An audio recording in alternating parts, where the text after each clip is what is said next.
من الشیطان الرجیم بسم اللہ الرحمن الرحیم۔ پہلے افطار کریں یا پہلے نماز پڑھیں؟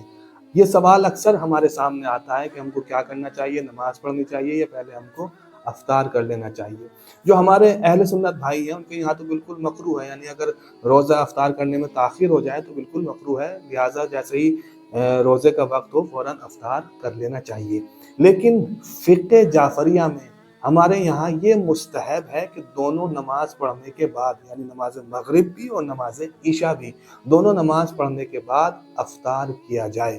لیکن اگر کسی کو پیاس کی شدت ہو، بھوک کا غلبہ اتنا ہو کہ نماز پڑھنے میں دل نہ لگے، انسان اپنی نماز کی طرف متوجہ نہ ہو، تو پھر ایسی کیفیت اور ایسی صورت میں پہلے افطار کرے پھر نماز پڑھے۔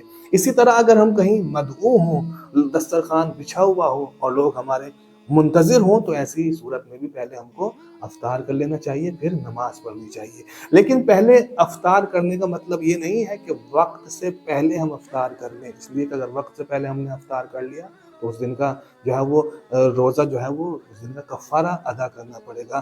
پہلے افطار کرنے کا مطلب یہ ہے کہ جب آذان ہو جائے، جب وقت ہو جائے، آذان ہو جائے، اس لیے کہ روزہ آذان صبح سے آذان مغرب تک ہوتا ہے، لہٰذا آذان مغرب کے بعد ہم کو افطار کرنا چاہیے۔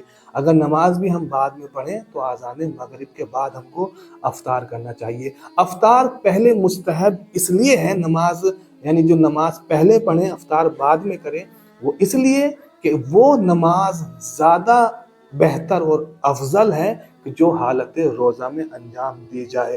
یعنی اگر ہم مغرب اور عشاء پڑھنے کے بعد روزہ افطار کریں گے تو یہ نماز ہماری وہ ہوگی، یعنی اب صبح سے پانچوں نمازیں ہماری وہ ہو جائیں گی کہ جو ہم نے حالت روزہ میں ادا کی ہیں، لہٰذا وہ نماز زیادہ افضل ہے اور بہتر ہے اور ثواب زیادہ ہے جو حالت روزہ میں انجام دی جائیں۔ لہٰذا جب تک ممکن ہو، قوت ہو، طاقت ہو، تو ہمیں چاہیے کہ ہم نمازیں ادا کرنے کے بعد افطار کریں۔ وآخر دعوانا ان الحمد للہ رب العالمین۔